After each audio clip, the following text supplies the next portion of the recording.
घरोघरी मातीच्या चुली या मालिकेच्या आजच्या भागाचे लेटेस्ट त्याचबरोबर इंटरेस्टिंग अपडेट आपण आपल्या आजच्या या व्हिडिओमध्ये जाणून घेणार आहोत.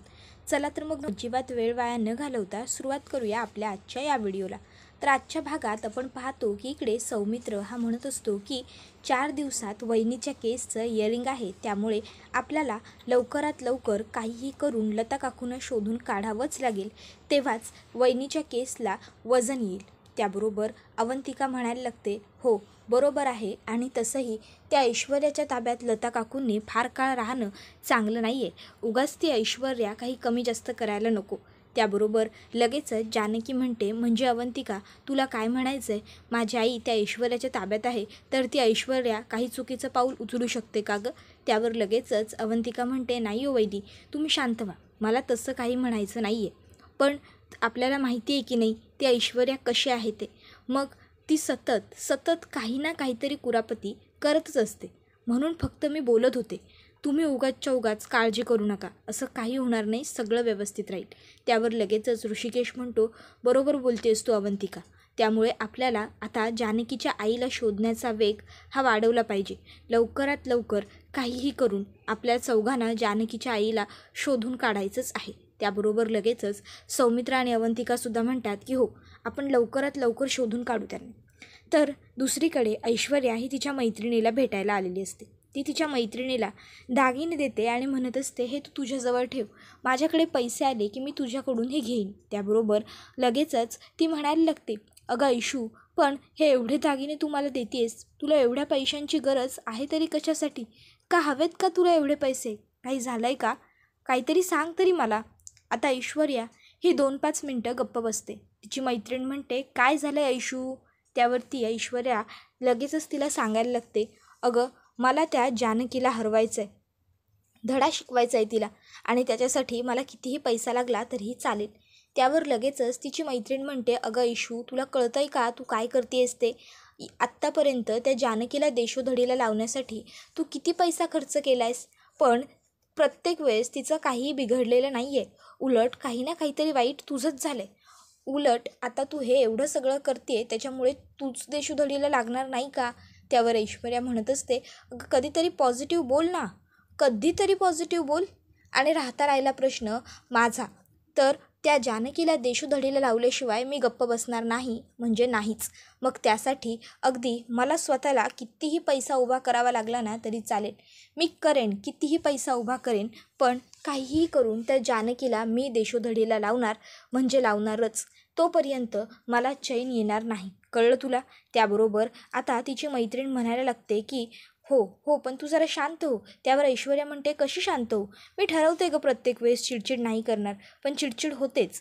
अगं बघ ना, आता मी त्या माणसांना पैसे दिले होते की त्या जानकीच्या आईवरती लक्ष ठेवायला, ती माणसं आता कुठे गायब झाली आहेत, मेली आहेत की जिवंत आहेत काही माहीतच नाही आहे. माझा फोन मेसेज काही घेत नाही आहेत गं. त्यावर ऐश्वर्या तिला म्हणत असते की हे बघ, काळजी करू नको, नेटवर्क वगैरेचा इश्यू झाला तरीसुद्धा असं होतं, तू पुन्हा त्यांना कॉन्टॅक्ट करण्याचा प्रयत्न कर, नक्की तुझा त्यांच्याशी कॉन्टॅक्ट होईल, डोंट वरी. त्याबरोबर पुढे ऐश्वर्या म्हणत असते, माझं तुझ्याकडे आणखीन एक काम आहे महत्त्वाचं. त्याबरोबर तिची मैत्रीण विचारते, माझ्याकडे कोणतं काम? त्यावर आता ऐश्वर्या म्हणते, मला तुझ्याकडून एक मदत हवी आहे. त्यावर ती विचारते, बापरे मदत, आता काय मदत हवी आहे तुला? त्यावर ती म्हणते, अगं तुझा भाऊ AI जनरेटर आहे ना, मग आपल्याला त्या मदतीने एक व्हिडिओ बनवायचा आहे. त्यावर ती विचारते, व्हिडिओ कसला? त्यावर ती म्हणते, अगं गाडीत बस ना, मी तुला सांगते सगळं. दोघीही गाडीत बसतात. तर आता इकडे लता काकूंनी सकाळ सकाळ मायासाठी छान गरम गरम चहा बनवलेला असतो. माया म्हणत असते, काकू अहो तुम्ही कशाला केलात, तुम्ही आराम करायचा ना, मी केलं असतं. त्यावर लता काकू म्हणत असतात, अगं असू दे गं, असू दे, चहा तू केला काय मी केला काय, काय फरक काय पडतो? आणि तसंही तुला एवढं लागलेलं असताना तुला वाटलं का की मी तुला कामं करून देईन म्हणून? हे बघ, काही गरज नाही आहे तुला कामं करण्याची, तू निवांत बस, आराम कर बाळा, मी आहे ना, मी करेन सगळी कामं, तू काळजी करू नकोस, हां मी आहे. आता हे ऐकून तिला खूप बरं वाटतं. माया म्हणायला लागते, काकू जेव्हा तुम्हाला माझ्यासाठी हे असं करताना सगळं बघते ना, त्यावेळेस खरंच मनामध्ये लगेचच आईबाबांचा विचार येतो, आईची खूप आठवण येते. वाटायला लागतं मी इथे आहे, ते तिकडे कसे असतील, माझी काळजी करत असतील तर स्वतःला त्रास करून घेत नसतील ना, तर आता इकडे आपण पाहतो ओवीने ऋषिकेश आणि जानकीला कॉल केलेला असतो आणि इकडे ते आता त्यांना म्हणत असते, आई बाबा तुम्ही कसे आहात? आई तू बरी आहेस ना? मला तुझी खूप आठवण येते गं. आय मिस यू आई. बाबा बरे आहेत ना? त्यावर जानकी सांगत असते, हो बाळा मी सुद्धा बरी आहे आणि बाबासुद्धा बरे आहेत. आणि खरं सांगू का, आम्हालासुद्धा ना तुझी खूप आठवण येते. पण तू तिकडे आता वेकेशन एन्जॉय करायला गेली आहेस की नाही शर्वरी तुझ्या घरी? मग छान मजा कर. त्यावर पुढे ती म्हणते, आणि हो मजा कर याचा अर्थ असा होत नाही की शर्वरी अत्तूला त्रास द्यायचा. शर्वरी अत्तूला त्रास द्यायचा नाही. ओवी त्यांनी बनवलेलं जेवण शांतपणे जेवायचं. भाज्या सर्व खायच्या त्या बनवतील त्या, कळलं? उगाचच्या उगाच त्यांना हे हवं आहे ते हवं आहे, हे नको आहे ते नको आहे असं त्रास द्यायचा नाही, कळलं?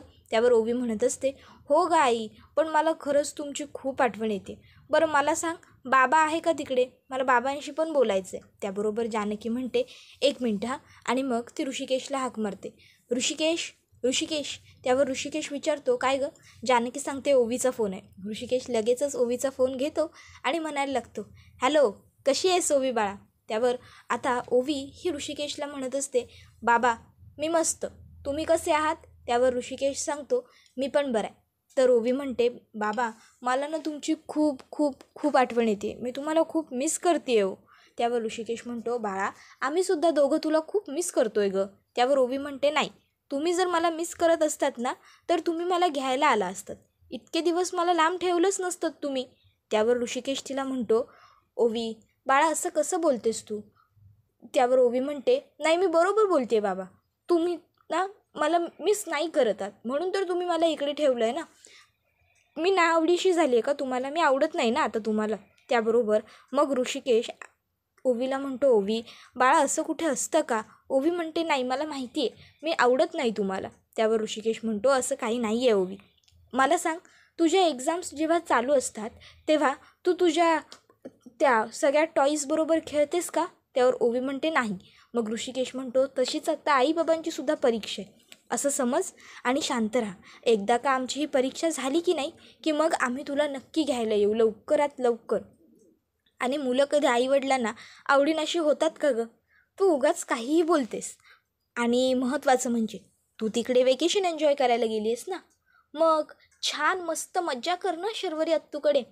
तिथे पार्थ दादा आहे, शर्वरी अत्तू आहे, विक्रांत काका आहे. काय आता ऋषिकेश आणि ओवी बोलत असताना जानकीच्या डोळ्यात पाणी आलेलं असतं.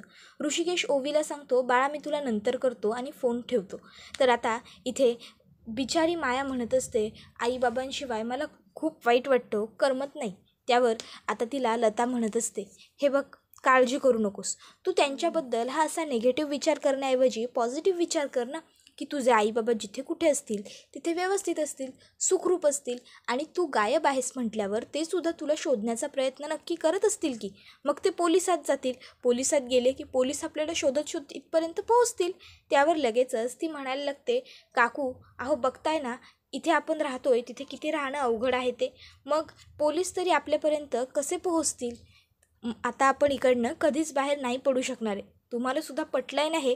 त्याबरोबर ती म्हणत असते, नाही मला अजूनही ही गोष्ट पटत नाही आहे की आपण इकडनं कधीच नाही बाहेर पडू शकत. नाही आपण अडचणीत आहोत पण नियतीच जर आपल्या बाजूने असेल तर मग आपण काय करणार? त्यावर पुढे ती म्हणते, म्हणजे? त्यावर लगेचच लता म्हणते, हे बघ माझ्याकडे काहीतरी आयडिया आपण नक्कीच करू जी तिथून आपण इथून बाहेर पडण्यासाठी आपल्याला मदत करेल. त्यावरती म्हणते, म्हणजे? त्यावर आता त्या म्हणतात, आधी आपण कुठे आहोत हे आपल्याला शोधलं पाहिजे. त्यांनी मलासुद्धा मुळशीतूनच किडनॅप केलं आणि तुलासुद्धा. थांब एक मिनटं. आणि आता त्या काही भाज्यापाल्यांच्या पिशव्या आणतात. त्याबरोबर आता इकडे जानकी म्हणत असते, बघितलं ना ओवी कसं म्हणाली ते, आपल्या ह्या सगळ्या त्रासामुळे तिला आपल्यापासून लांब राहावं लागतं आहे. त्यावर ऋषिकेश म्हणत असतो, अगं इट्स ओके, तू फार विचार नको करू. ओवी लहान आहे, ती पटकन एखादी गोष्ट बोलून गेली तर त्याचं तू एवढं वाईट वाटून घेऊ नको. आणि राहिला प्रश्न किती बोलण्याचा, तर आपली मुलगी आहे, आपण नंतर समजावून सांगू सगळं तिला. पण सध्या तू उगाच एवढी काळजी नको करू, सगळं व्यवस्थित होईल एक दिवस. इतक्यात त्या ठिकाणी आता लगेचच सुमित्रा आलेली असते. सुमित्रा ऋषिकेशला म्हणते, ऋषिकेश तू जरा माझ्याबरोबर चल. ऋषिकेश म्हणतो, काय झालं आई, काही अडचण आहे का? त्यावर ती म्हणते, हो आहे पण तू पहिले माझ्या बरोबर चल, मला बोलायचं आहे. त्यावर पुढे ऋषिकेश म्हणतो मग इथे बोल नाही. त्यावर ती म्हणते की नाही, मला हिच्यासमोर नाही बोलायचं. ते दोघं तिकडनं गेल्यावर लगेचच आता अवंतिका आणि सौमित्र जानकीला विचारतात, वहिनी काय झालं? आई अशी अचानक ऋषिकेश दादाला का घेऊन गेली?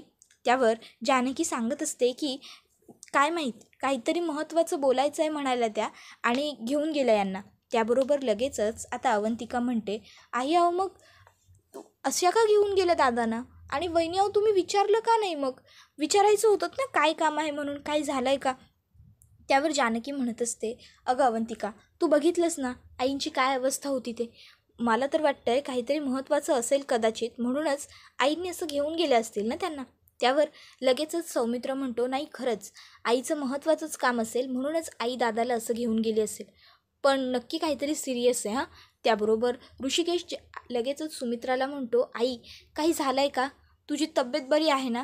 त्यावर सुमित्रा म्हणते, नाही अजिबात नाही.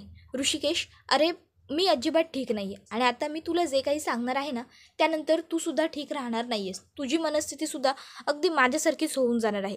त्यावर मग ऋषिकेश म्हणायला लागतो, आई काय झालं आहे? शांतपणे सांग बरं मला.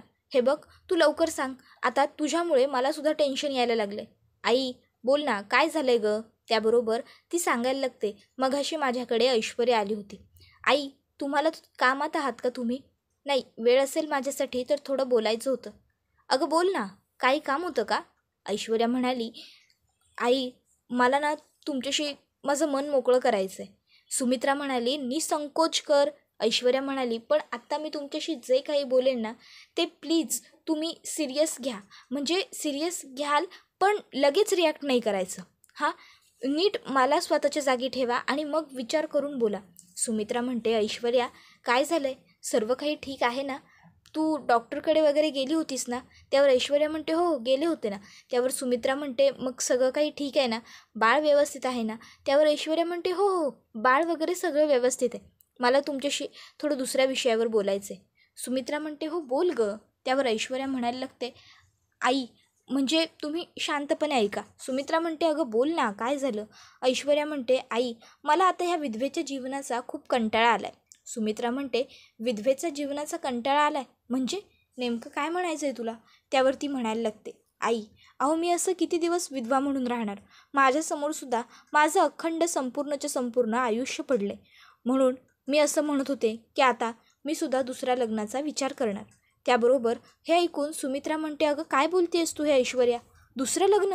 त्यावर ऐश्वर्या म्हणते, हो आई, अहो मी हे एकटेपण नाही सहन करू शकत. नाही जमत आहे मला हे सगळं आणि आयुष्य पडलं हो अख्खं. बघा ना, सारंग मला केवढ्या लवकर सोडून गेले. या सगळ्यात माझा काय दोष आहे?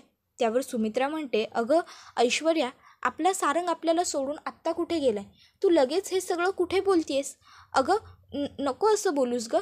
आणि सारंगचं बाळ आहे ना तुझ्या पोटात, मग तू असं दुसऱ्या लग्नाबद्दल विचार तरी कसा करू शकतेस? नाही गं, नको असं करूस. त्यावर ऐश्वर्या म्हणते, मग आई तुम्हीच सांगा ना, मी काय करू ते? या घरात कायम मला वाईट वागवलं जातं, कायम मला दुय्यम वागणूक दिली जाते. जानकी कशी श्रेष्ठ आहे आणि मी कशी वाईट आहे हे दाखवलं जातं प्रत्येक वेळेस. मला ह्या गोष्टींचा त्रास होतो आई, खरंच. आणि या सगळ्या गोष्टींचा त्रास, या सगळ्या गोष्टींचा परिणाम जर उद्या जाऊन माझ्या बाळावर झाला तर मी काय करू? त्यावर ऐश्वर्याला सुमित्रा म्हणते, अगं ऐश्वर्या, पण जर तू लग्न करून दुसरीकडे राहायला गेलीस तर मग इकडे जानकीला कशी वागणूक मिळते हे तुला काय माहीत? त्यावर ऐश्वर्या म्हणत असते, अहो पण मी कुठे म्हणते की मला लग्न करून दुसरीकडे कुठेतरी जायचं आहे? आई अहो माझं मत हेच आहे की मला याच घरची सूनसुद्धा राहायचं आहे. त्यावर सुमित्रा म्हणते, म्हणजे? त्यावर ऐश्वर्या म्हणत असते, आई हे बघा, तुम्ही माझं लग्न याच घरातल्या दुसऱ्या मुलाशी लावून द्या, म्हणजे मी ह्या घरची सूनसुद्धा राहीन, मी कायम ह्या घरातच राहीन आणि माझ्या बाळाला बाबा म्हणण्यासाठी त्याचा हक्काचा बाबासुद्धा असेल. विचार करा ना, जेव्हा माझं बाळ जन्माला येईल तेव्हा त्याचा बाबा म्हणून त्याच्यासमोर कोणीच व्यक्ती नसेल, तेव्हा त्याला कसं वाटेल? त्यावर सुमित्रा म्हणत असते, ऐश्वर्या तू काय बोलतेस? तुला कळतंय का? भानावर ये. अगं सौमित्रचं लग्न झालेलं आहे. त्याबरोबर लगेचच ती म्हणत असते, अहो आई हो, पण माझं एकदा ऐकून तरी घ्या ना, मला काय म्हणायचं आहे ते. हे बघा, मी जे काही विचार करते आहे ना ते फक्त माझ्यासाठीच नाही हो, माझ्या बाळासाठी सुद्धा आहे. अहो बघा ना, माझं बाळ होणारं माझ्या काळजाचा तुकडा असेल, मग त्याला जर अशीच दुय्यम वागणूक देण्यात आली, त्यालासुद्धा असंच एकटं टाकण्यात आलं, तर मला कसं बरं वाटेल हो एक आई म्हणून. त्यावर सुमित्रा म्हणत असते, अगं का असं होईल, त्याच्यासाठी आम्ही सगळे आहोत ना. पण ती म्हणते, आई, अहो तुम्ही सगळे असताना मला दुय्यम वागणूक मिळतेच ना. त्याबरोबर आता हे सगळं ऐकून ऋषिकेशचा पारा चढलेला असतो. तो म्हणत असतो, एवढी हिंमत त्या ऐश्वर्याची की ती हे असं काहीतरी बडबडली, ते सुद्धा तुझ्यासमोर. तिला लाज नाही वाटली का गाई तुझ्याशी या सर्व विषयांवरती बोलताना. खरंच ती मुलगी ना एक नंबरची निर्लज्ज आहे. तिला काही कळतच नाही कोणासमोर काय बोलावं. ऐश्वर्या खरोखर निर्लज्ज आहे. ती बोलताना मला कसं तरी होत होतं, पण ती माझ्या डोळ्यात डोळे घालून बोलत होती आणि तिला लाजसुद्धा वाटत नव्हती. तिच्या बोलण्यात थोडी शरमसुद्धा नव्हती, असं सुमित्रा म्हणते. त्यावर ऋषिकेश म्हणत असतो की सौमित्रचं लग्न पहिल्यांदा झालं असताना ती ऐश्वर्या असं बोलूच कसं शकते गाई. त्याबरोबर लगेचच सुमित्रा म्हणते, अरे पण ती सौमित्रबद्दल बोलतच नव्हती ऋषिकेश. त्यावर ऋषिकेश म्हणतो, काय. त्यावरती म्हणते, हो अरे ती तुझ्याबद्दल बोलत होती. त्यावर हे ऐकून मग मात्र ऋषिकेशच्या पायाखालची जमीनच सरकते. त्याला खूप मोठा धक्का बसलेला असतो आणि तो सुद्धा आता एकदम शांत झालेला असतो. तर दुसरीकडे ऐश्वर्या ही मात्र जोराने हसत असते. तिला मात्र तिने हे जी काही कर्तृत्व केलेली असते त्याच्यावरती खूपच मज्जा आलेली असते. ती म्हणत असते, तुम्ही सगळे रणदिवे मिळून माझ्या विरोधात काहीतरी प्लॅन करताय मला माहिती आहे, पण बघा नाही जर आता मी तुमचाच प्लॅन तुमच्यावरच उलटवला ना, तर मी सुद्धा नावाची ऐश्वर्या नाही जर तुम्हाला चांगली अद्दल घडवली तर नाव नाही सांगणार, ऐश्वर्या. बघच ऋषिकेश कशी कोंडी करते तुमची ते बघाच. त्याबरोबर त्या ठिकाणी आता ऋषिकेश येतो आणि ऐश्वर्याच्या खोलीचा दरवाजा धाडकन उघडतो आणि ऐश्वर्याला म्हणत असतो, काय म्हणालीस तू आईसमोर जाऊन. काय बडबड काय केलीस तिकडे. हे बघा ऐश्वर्या, उगाच नसत्या स्वप्नांमध्ये राहू नकोस. स्वप्नातून बाहेर ये, नाहीतर तुला खडकन स्वप्नातून जागं कसं करायचं हे मला बरोबर माहिती आहे. त्यावर ऐश्वर्या म्हणत असते, एक मिनटं, आवाज खाली करून बोलायचा माझ्याशी. नाही नसेल तुम्हाला माझा प्रस्ताव मान्य नसेल करायचं लग्न तर नका करू, पण नीट बोलायचं माझ्याशी. त्यावर मग ऋषिकेश हा तिचा हात पकडतो आणि तिला म्हणत असतो, माझ्याकडे बोट दाखवून बोलणारी तू आहेस कोण गं. एक गोष्ट लक्षात ठेवायची, लायकीत राहायचं ऐश्वर्या. त्याबरोबर ऐश्वर्या म्हणायला लागते, हात पकडायचाच असेल तर आधी बायको बनवा आणि मग हात पकडा, असाच नाही या. त्याबरोबर ऋषिकेश तिचा हात पटकन सोडून देतो. तर ऐश्वर्या म्हणत असते, अहो असा हात का सोडलात माझा पटकन. आणि मग ती ऋषिकेशच्या जवळ यायला लागते आणि म्हणत असते, काय झालं, जानकीला घाबरताय का. अहो पण आता गरज नाही आहे तिला घाबरण्याची. तिच्यावरती कोर्ट केस सुरू आहे. लवकरच आता ती तुरुंगात जाईल. म्हणजे तुम्ही सुद्धा एकटे व्हाल आणि मी सुद्धा एकटे आहे. तुम्ही एकटे मी एकटी. एकटेपणा खंगवतो माणसाला, असं माझी आई म्हणते आणि त्यातून मला सुद्धा आता अनुभव आलायच की. म्हणून मला काय वाटतं, आपण दोघांनी एकत्र येऊया आणि आपला दोघांचा संसार सुरू करूया ना.